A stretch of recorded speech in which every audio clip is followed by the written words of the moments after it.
बिस्मिल्लाहिर्रहमानिर्रहीम। उम्मीद करती हूँ आप लोग खैरियत से होंगे। आज की वीडियो में बहुत ही स्टाइलिश और खूबसूरत सा हम स्लीव्स का डिजाइन बनाने जा रहे हैं। तो यहाँ पे आप देख सकते हैं 2 कलर की फैब्रिक पट्टी यूज करूंगी, साथ में मैं और लेस यूज करूंगी। तो ये देख सकते हैं आप, स्लीव्स मैंने ली है, डबल फोल्ड की हुई है। अब जो मुझे चौड़ाई चाहिए स्लीव्स की, तो वो मैं 5.5 इंच चौड़ाई रखूंगी, जो मुझे तैयार चौड़ाई चाहिए। और उसके बाद मैंने 3 इंच इसमें एक्स्ट्रा लिया है डिजाइनिंग के लिए, और साथ में 1 इंच लिया है फिटिंग की, जो सिलाई में हमारा मार्जिन चला जाएगा। तो आपने यानी कि ये ध्यान रखना है कि जितनी भी चौड़ाई आपको तैयार चाहिए उससे आपने 4 इंच एक्स्ट्रा लेना है। डबल फोल्ड किया हुआ है स्लीव्स को, तो सेंटर में एक कट दे दिया है। अंदर जो इसकी सीधी साइड है और ऊपर बाहर जो साइड नजर आ रही है वो उल्टी साइड है स्लीव्स की। इस तरह से मैंने इसको डबल फोल्ड किया हुआ है। अब यहाँ पर हम पहला निशान लगा रहे हैं। पहला निशान जो मैं लगा रही हूँ वो 6 इंच का लगा रही हूँ। ये आप देख सकते हैं 6 इंच का मैंने एक निशान लगा के इस तरह से एक स्ट्रेट लाइन ड्रॉ कर दूंगी। उसके बाद दूसरी साइड के ऊपर भी मैं 6 इंच का एक निशान लगा लूंगी लंबाई का। आप इसको कम से कम 4 से 5 इंच भी कर सकते हैं, और अगर चाहें तो इसको बढ़ा भी सकते हैं, 7 से 8 इंच भी कर सकते हैं। अब उसके बाद ये मैंने दोनों साइड के ऊपर निशान लगा लिया है 6 इंच का। इसी तरह से डबल फोल्ड रखना है स्लीव्स को, जिस तरह से मैंने रखा हुआ है। अब इस 6 इंच के निशान जो लगाया है वहां तक हमने डिजाइनिंग बनानी है। तो उसके लिए हमें सेंटर में एक मैंने 1/2 सेंटीमीटर के जितना निशान लगा लिया है। ये देखें, इस तरह से जो इंची स्ट्रिप होता है हमारा, उसकी दूसरी साइड के ऊपर सेंटीमीटर्स बने हुए होते हैं, तो उसके सेंटीमीटर को हमने हाफ लेना है। इस तरह से देखें, 1 सेंटीमीटर, 2 सेंटीमीटर इस तरह से बने होते हैं ना, तो ये हमने 1/2 सेंटीमीटर लेना है। तो 1/2 सेंटीमीटर जितना मैंने इसको फैब्रिक को सिलाई के लिए मार्जिन में निशान लगाया है। उसके बाद अब जो दूसरा निशान लगाऊंगी, आपने सिर्फ ये एक चीज जो स्टेप में बना रही हूँ वो ध्यान में रखना है। उसके बाद आपको सारी चीजें खुद समझ में आ जाएंगी। जो मैंने पहले बिल्कुल सेंटर क्रीज थी वहां मैंने 1/2 सेंटीमीटर का निशान लगाया। इतनी मुझे मार्जिन सिलाई में रखना है बॉक्स प्लेट का। उसके बाद जो दूसरा निशान लगाया है मैंने, जो इन प्लेट्स के दरमियान में गैप रखना है, वो लगाया है मैंने 1.25 इंच का निशान। 1.25 इंच के बाद दोबारा 1/2 सेंटीमीटर का निशान लगाऊंगी।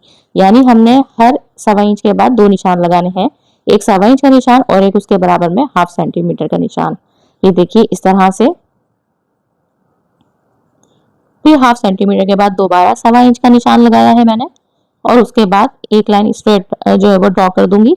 उसके बाद दोबारा 1/2 सेंटीमीटर जितनी तकरीबन अंदाजे से लाइन, और वो 1/2 सेंटीमीटर को जब आप 1-2 लाइंस लगा लेंगे निशान लगाने के बाद, तो आपको अंदाजे से खुद आपको अंदाजा हो जाएगा कितना आना चाहिए 1/2 सेंटीमीटर में। तो फिर आपको बार बार नापना नहीं पड़ेगा, लेकिन 1.25 इंच को आप नाप लीजिएगा। वो इसलिए कि पहला 1.25 इंच वाला निशान नापना बहुत जरूरी है, ताकि हमारी बॉक्स प्लेट बिल्कुल बराबर आए। जरा सी भी आगे पीछे होंगी तो फिनिशिंग नहीं आएगी, 1 इंच का गैप आएगा इस तरह से। ठीक है, अगर आप इतने ही गैप रखना चाहते हैं तो सेम मेथड को फॉलो कीजिएगा। अब यहाँ पर जो सारे निशान मैंने पूरी स्लीव्स पे लगा लिए हैं, तो अब मैं लगा रही हूँ सिलाई। और सिलाई इस तरह लगानी है कि सिलाई को आप जब लेकर आए ऊपर तक, तो उसके बाद 1 इंच तक वापस पलट दीजिएगा। मेरी मशीन हालांकि पीछे जाने वाले टाँके वाली है, लेकिन इस तरह से फिनिशिंग ज्यादा आती है। एक तो हमारी सिलाई पक्की हो जाएगी, और साथ में मैंने फिर छोटा वाला कपड़ा लगा दिया था, क्योंकि फिर बार बार धागा तोड़ने में परेशानी होती है, तो वो जल्दी से सिलाई हो जाती है अगर हम साथ में कोई छोटा सा फैब्रिक या कुछ इस तरह से लगा के ना साथ साथ अगर उसमें टाँके लगाते रहें। अब यहाँ पे ये देखें आप, इस तरीके से मैंने इस तरह से सिलाइयाँ लगाती जा रही हूँ। ये देखें। अच्छा, सिलाई जो मैं लगा रही हूँ, जो मैंने 1/2 सेंटीमीटर का निशान लगाया था उसको नीचे की तरफ रखा है। ऊपर जो है वो 1.25 इंच का जो निशान लगाया है, ये देखें इस तरह से गैप करके, तो वो बाकी का 1 इंच हमने गैप रखना है, और बाकी जितना भी आएगा वो हमारा 1/2 सेंटीमीटर जितना ही आएगा, तो हमने उसको सिलाई के मार्जिन में ले लेना है इस तरफ से। ये देखें इस तरह से, तो हमारा 1 इंच का गैप आ जाएगा। ठीक है, बिल्कुल परफेक्ट। आपने इसी तरीके से इसी मेथड को फॉलो करना है, और आप देखिएगा, मैं आपको आगे दिखाऊंगी, तो बिल्कुल 1-1 इंच का तमाम प्लेट्स में हमारा गैप आएगा। अच्छा, अगर आप ये प्लेन स्लीव्स में बनाएंगे तो बहुत ज्यादा खूबसूरत लगेगी, बहुत ज्यादा, क्योंकि उसमें प्रोमिनेंट ज्यादा होगी। अब यहाँ पर ये देखें इस तरह से, ये मैं तमाम प्लेट्स इस तरह से डाल लूंगी 1.25 इंच का गैप देने के बाद। ये देखें, ये देखें इस तरह से। काफी टाइम के बाद मैंने वीडियोस अपलोड करना शुरू किए हैं, क्योंकि काफी ज्यादा बीमार थी कराची में। आपको पता है चिकनगुनिया फैला हुआ है, तो आपकी बहन भी इसका शिकार हो गई थी। तो अभी समझे हड्डियां टूट फूट गई थी, तो अभी बड़ी मुश्किल से हल्की फुल्की जुड़ी है।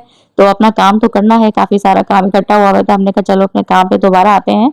तो बस दुआ में याद रखिएगा। और अब इस तरीके से देखें, 1/2 प्लेट्स मैंने डाल दी हैं, बाकी वाली स्लीव्स के ऊपर भी मैं डाल दूंगी। और मैंने आपको इसमें गैप भी दिखा दिया बातों के दौरान, कि आपने देखा होगा परफेक्ट इसमें सब में 1-1 इंच का गैप आया है।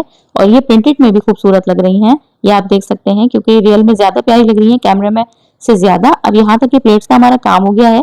अब इसको हमें फिनिशिंग देनी है, तो उसके लिए जाहिर है हमें आयरन करनी होगी। तो ये देखें इस तरह से फिर मैं इसको आयरन कर दूंगी। आयरन का तरीकाकार ये होगा कि हाफ प्लेट्स की डायरेक्शन हमें सीधी तरफ यानी बीच की तरफ रखनी है, सेंटर की तरफ रखनी है, और इस साइड से भी हमें हाफ प्लेट्स की डायरेक्शन सेंटर की तरफ रखनी है। तो उस तरह से फिनिशिंग हमारी ज्यादा आ जाती है। और अब आप ये देखें कितनी ज्यादा अभी से ये फिनिशिंग के साथ हमारी, जब हम मार्जिन का ये निशानात लगाते हैं, मार्किंग करते हैं, तो उससे ये होता है कि हमारी परफेक्ट सिलाई होती है, परफेक्ट हमारी प्लेट्स के अंदर गैप आएगा और फिनिशिंग भी हमारी परफेक्ट आएगी। तो वरना अंदाजे से अगर हम कर देंगे तो थोड़ा सा आड़ा टेढ़ा हो सकता है, जो कि हमें बुरा लगेगा। प्लेन में बना रहे हैं तो बहुत ही ज्यादा जरूरी है हर चीज की आपने मार्किंग करना, निशानात लगाना, ताकि हर चीज हमारी परफेक्ट बने। थोड़ा सा टाइम लगता है लेकिन चीज इतनी ज्यादा नीट बनती है। ये देखें इस तरह से अब तमाम निशानात लगा लिए हैं हमने, और इस तरह से ये हमारी हो गया। अब इसके नीचे की हमने डिजाइनिंग करनी है, सारी सिलाइयां कर ली हैं। अब ये देखें यहाँ पे 2 पट्टियां ली है मैंने, ग्रीन और ब्लू कलर का फैब्रिक। जो मेरे पास कलर इजीली अवेलेबल था वो मैंने ले लिया, वरना मेरा इरादा था कि मैं शॉकिंग पिंक लेती।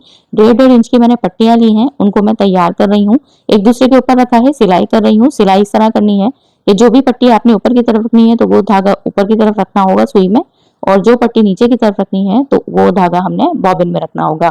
तो मैं ब्लू पट्टी ऊपर रख रही हूँ तो ब्लू धागा ऊपर है, और ग्रीन पट्टी नीचे रख रही हूँ तो ग्रीन धागा मेरा बॉबिन में है। तो इस तरह से ये देखें सिलाई लगा लूंगी। इस तरह से ये देखें तकरीबन 2 पैर जितना फैब्रिक को जो है वो हमने छोड़ना है।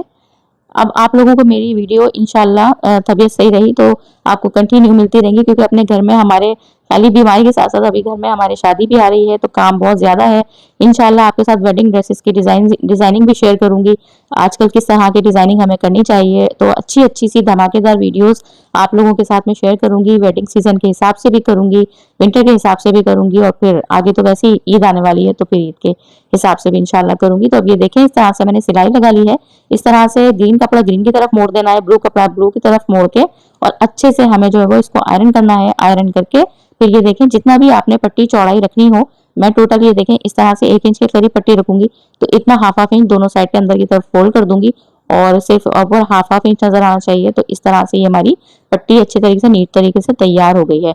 आपके ड्रेस में जो भी कलर आ रहा हो तो आपको, या जो भी आपके पास फैब्रिक, उसमें सारे 3-4 कलर आ रहे होते हैं, जो भी प्लेन फैब्रिक आपके पास आसानी से आपके पास हो तो आप उस तरह से ये डिजाइनिंग बनाइएगा, बहुत ज्यादा स्टाइलिश खूबसूरत लगेगी। यहाँ पे मैं आपको इस पट्टी लगाने के ना 2 तरीके बताऊंगी, आपको जो आसान लगे जो अच्छा लगे आप बना लीजिएगा। अब पहला तरीका तो ये है कि मैंने इस तरह से उल्टी साइड की तरफ ही फैब्रिक को रखा है, हाफ दबाया और सीधी तरफ पलट के लेकर आ जाऊंगी मैं इस तरह से, और यहाँ पे ये चीज का देखें, फिर इसके नीचे मैं लेस लगाऊंगी। ये मैंने चीज आपको दूसरी ये दिखाई कि ब्लू फिर नीचे ग्रीन, फिर दरमियान में ग्रीन और फिर नीचे ब्लू, ताकि ये चीज सीक्वेंस रहे। ब्लू के नीचे ब्लू नजर नहीं आएगा आपके पास जो भी, ज़ाहिर तो मेरे ड्रेस का कलर है, अगर आपका जो भी ड्रेस का कलर हो तो आपने इस चीज का ध्यान रखना है। मैं लेकिन दूसरे तरीके से बना रही हूँ। यहाँ पे मैंने हाफ इंच फैब्रिक को सीधी स्लीव्स की जो सीधी साइड है उस तरफ फोल्ड किया हुआ है, अच्छे से आयरन कर दिया है, ठीक है। और फिर उसके बाद इसके ऊपर मैंने ग्लू लगा दी है, इसकी किनारी से थोड़ी सी ऊपर करके ग्लू लगाई है। तो अगर आप ये तरीके से बना रहे हैं तो इस चीज का ध्यान रखिएगा, बिल्कुल किनारी पे नहीं लगाइएगा, किनारी के थोड़ा ऊपर करके लगाइएगा, ताकि जब हम सिलाई लगाएं तो फैब्रिक हमारा सिलाई में आए, स्लीव्स वाला वो बाहर ना निकल जाए, ठीक है। इस चीज का मैं आपको यही बता रही हूँ। अब यहाँ पर मैंने पट्टी फिर ग्रीन नीचे रखी है, ताकि नीचे हमारी लेस ब्लू है, उसके ऊपर ग्रीन के ऊपर जब पट्टी आएगी तो लेस भी हमारी प्रोमिनेंट होगी और फिर ब्लू पट्टी ऊपर आ जाएगी। तो ये छोटी छोटी बारीकियां होती हैं, इसका अगर हम ख्याल रखेंगे तो हमारी ड्रेस उतना ज्यादा प्यारा लगेगा। इसकी कुर्ती की वीडियो आने वाली है, बहुत स्टाइलिश सी अम्ब्रेला अंगरखा स्टाइल मैंने कुर्ती बनाई है, डिजाइनर स्टाइल बनाई है, तो उसकी वीडियो भी जरूर देखिएगा। और अगर आप लोग अभी कोई अच्छी सी डिजाइनिंग सर्च कर रहे हैं तो ये ड्रेस की डिजाइनिंग पूरी आप लोग जरूर बनाइएगा। तो ये देखें इस तरह से, ये देखें मैं आपको दिखा रही हूँ कि फैब्रिक बिल्कुल फिनिशिंग के साथ, और देखें बिल्कुल बराबर फैब्रिक जो है वो हमारा सिलाई में आया है, ये नहीं कि कहीं से कम कहीं से ज्यादा। तो इस चीज का आपने ध्यान रखना है। उसके बाद फिर ब्लू कलर का धागा ऊपर लगाया है मैंने, और फिर उसके बाद सिलाई लगा ली। अक्सर मेरे एक तो ड्रेस की डिजाइनिंग ऐसी होती है जिसमें 2-3 धागे इस्तेमाल होते हैं, और यकीन करें मैं धागे बदल बदल के ही बस परेशान होती हूँ, लेकिन क्या करूँ कि वो डिजाइनिंग बनानी ही ऐसी होती है जो समझ में आए बंदे को। अब ये देखिए यहाँ पर स्लीव्स तैयार करने के बाद फिटिंग कर रही हूँ मैं। फिटिंग करते हुए ये ध्यान रखना है कि पट्टी एक दूसरे के सामने आनी चाहिए। ब्लू पट्टी यानी कि जो हमारी सिलाई है वो आगे पीछे ना हो। जब हम स्लीव्स को सीधा करें तो ये ना हो कि ऊपर ऊपर नीचे पट्टी हो। अब फिटिंग कर ली है मैंने और ये देखें हमारी स्लीव्स कितनी ज्यादा खूबसूरत लग रही हैं। बॉक्स प्लेट्स के साथ जब पहनने के बाद बहुत प्यारी लगेंगी। तो उम्मीद करती हूँ आपको ये डिजाइनिंग पसंद आई होगी। इसकी डिजाइनर कुर्ती जरूर देखिएगा। अम्ब्रेला फ्रॉक बनाई है मैंने बहुत खूबसूरत स्टाइल में, तो वो उसकी वीडियो जल्द अपलोड कर दूंगी मैं इंशाल्लाह। तो वीडियो के साथ मेरी कनेक्ट रहिएगा। चैनल पर नए हैं तो सब्सक्राइब जरूर कीजिएगा और वीडियो को लाइक और शेयर जरूर कीजिएगा। दुआ में याद रखिएगा। नेक्स्ट वीडियो मुलाकात होगी। अल्लाह हाफिज।